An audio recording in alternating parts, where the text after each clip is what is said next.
Hi friends, இன்னைக்கு சின்ன மருமகள் எபிசோடில் என்ன நடந்துச்சுன்னு பார்க்கலாமா? ராஜாங்கத்தை பார்க்கறதுக்காக அமைச்சர் வருவாங்க. வந்துட்டு என்னை மன்னிச்சிருங்க சார், என்னால் தானே உங்களுக்கு உங்கள் ஃபேமிலிக்கெல்லாம் இந்த நிலைமை. நான் சொன்னேன்னு சொல்லிட்டு தானே நீங்கள் மெடிக்கல் கேம்ப் போடுறதுக்காக போனீங்க. கடைசியில் அங்கே போயிட்டு நீங்கள் உயிர் பழிச்சு வர்றதே பெரிய விஷயமாயிடுச்சு.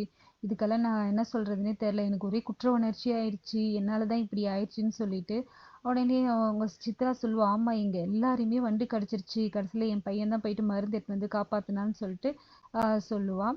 இங்கே சேது தமிழ்ச்செல்வி பார்க்க வருவான். அப்போ அவன் நினச்சி பார்ப்பான், அங்கே நடந்தது எல்லாத்தையும் நினச்சி பார்த்துட்டு இந்த இதில் அவள் வந்தாலேன்னு சொல்லிட்டு எல்லாத்தையும் நினச்சி பார்த்துட்டு தமிழ்கிட்ட கேட்பான், நீ உன் கூட இருந்தவங்க, உனக்கு சொல்லித்தரவங்க, இவங்களெல்லாம் நான் மறக்கவே மாட்டேன். நீங்கள் எல்லாருமே நல்லா உதவி பண்ணீங்க, எங்கள் அப்பா உசுரை காப்பாற்றுறதுக்கும் சரி, அங்கே இருக்கிறவங்களெல்லாம் காப்பாற்றுறதுக்கு ரொம்ப உதவி பண்ணீங்க. ஆனால் நீ கூட எங்கள் அப்பா உயிருக்கு போராடுறாருன்னு தெரியும் போது உன் இடத்துல யார் இருந்தாலும் எங்களை பழி வாங்க தான் பார்ப்பாங்க. ஆனால் நீ உன் உயிரை பற்றி கூட கவலைப்படாமல் அவ்வளோ ரிஸ்க் எடுத்து நீ அந்த காட்டுக்குள்ளே போன, எப்படி உன்னால் இப்படியெல்லாம் பண்ண முடிஞ்சதுன்னு சொல்லிட்டு சொல்லுவான்.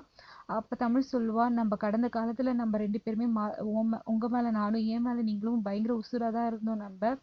அப்போ அதனால தான் என் ஃபேமிலி நீங்கள் உங்கள் ஃபேமிலியாகவும், உங்கள் ஃபேமிலியை நான் என் ஃபேமிலியாகவும் பார்க்குறேன். எனக்கு ஒரு ஆபத்துனாலும் இப்பயும் நீங்கள் வரீங்கல்ல, அப்படியே என்னை விட்டுட்டு போகல. அன்றைக்கி நான் புதக்குழியில் மாட்டினப்போ கூட நீங்கள் தானே என்னை காப்பாற்றுனீங்க. அதே மாதிரி தான் நான் நம்ம 2 பேரும் கடந்த காலத்தில் வச்சுருந்த பாசம் தான் இது.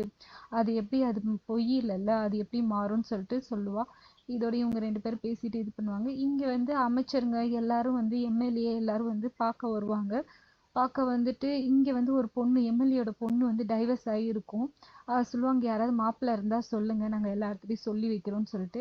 இதை கேட்ட சித்ரா, இது நல்ல வரமாக இருக்கே, அந்த பொண்ணு நல்ல வசதி, அந்த பொண்ணை எப்படியாவது போஸுக்கு முடிச்சிடணும்னு சொல்லிட்டு இங்கே அவன் பிளான் பண்ணி போஸ்கிட்டையும் சொல்லுவாள், போஸு அந்த பொண்ணு எப்படியாவது நான் உனக்கு முடிச்சு வச்சிடறேன்டா, முடிச்சு வச்சு நீ நல்லா செட்டில் ஆகிடலான்டான்னு சொல்லிட்டு இங்கே பிளான் பண்ணுவாங்க.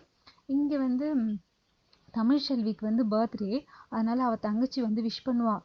தனா விஷ் பண்ணுவாள், அக்கா ஹாப்பி பர்த்டேக்கா, இன்றைக்கும் நீ காலேஜ் போறிய, இன்றைக்கி நீ காலேஜ் போகாதக்கா, இங்கே இரு, நம்ம பர்த்டே செலிப்ரேட் பண்ணலான்னு சொல்லிட்டு சொல்லுவாள். அப்போ தமிழ் சொல்லுவாள், இங்கேருந்து மட்டும் நான் என்ன பண்ணுறது தனோ, எனக்கு அங்கே போனாலாவது ஏதாவது என்னோடய ஃப்ரெண்ட்ஸ் கூட சேர்ந்து கொஞ்சம் சந்தோஷமாக இருக்கும், இங்கே இருந்தால் நான் மனசு கஷ்டமாக தான் இருக்கும்.